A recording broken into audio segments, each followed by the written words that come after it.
Well, everyone, you might be trying to figure out how you can go through and get the Delta emulator on your Samsung Galaxy device.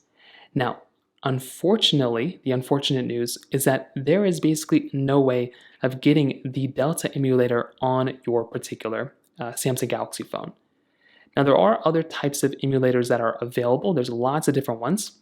Unfortunately, with the standard Delta emulator, the one that's available here, there is no way of getting this actual emulator on your Samsung Galaxy phone.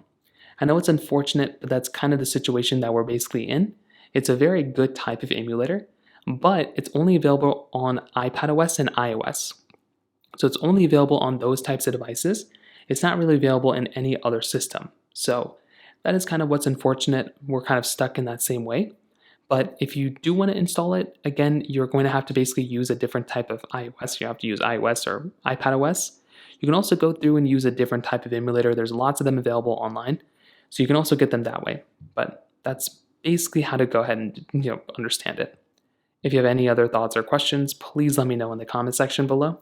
Hit the like button, that'll mean so much, but definitely hit that subscribe button.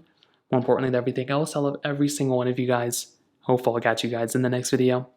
Peace out till then.